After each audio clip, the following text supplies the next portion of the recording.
This is looking southwest. Just thought it would be good to get a quick picture. Do have some pretty amazing southwest views here. Sunsets like we've seen in the other pictures. Looking down here over the grapes.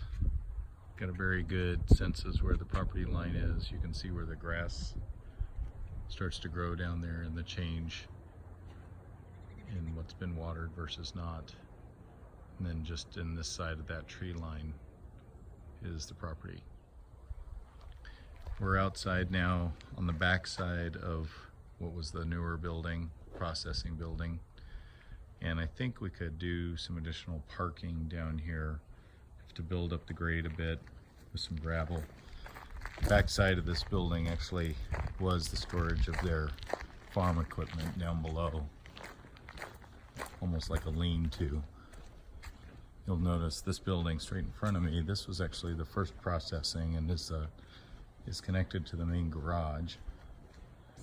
And this would be the event space that you and I had talked about. And I will, oops, did I get this right? No? The top one? That's right.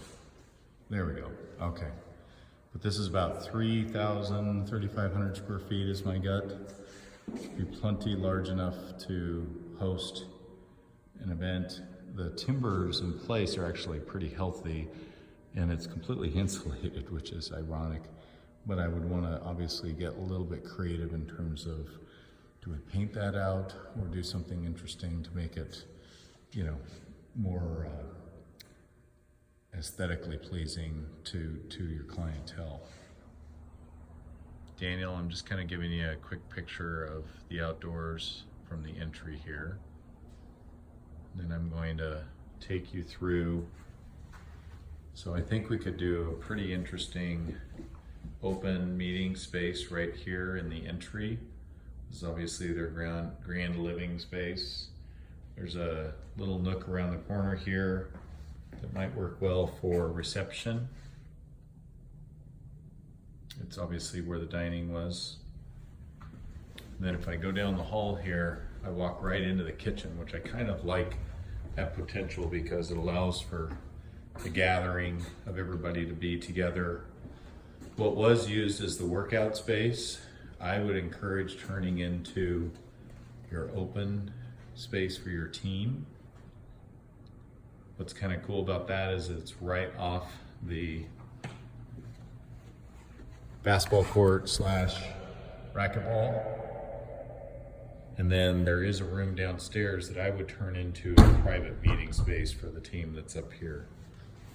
If I come back around again, obviously on the great days of the year, you've got this outdoor patio that's right off the pool there, you can see in the background. And again, this would be that open workspace. As I go through the balance of the house, there is one additional room that's right around the corner here. That's in the entry. This is a private space.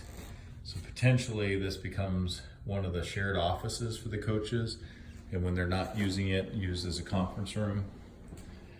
And then as I go upstairs here, I think this would actually be more of a traditional conference room, or again, could be a shared workspace area. But it just makes sense that since it is private, you could make this a true conference. I'm going to walk you back upstairs to the second story here. Excuse me, this is where I was talking about that reception area. And there's 4 rooms that are upstairs, and I'm thinking that it would make sense that you would have a true office space here. You've got the full master, which you probably want to convert, meaning I don't think you'll want something that large. And then there's additional private rooms. This is a pretty small one. The third, which is actually about perfect.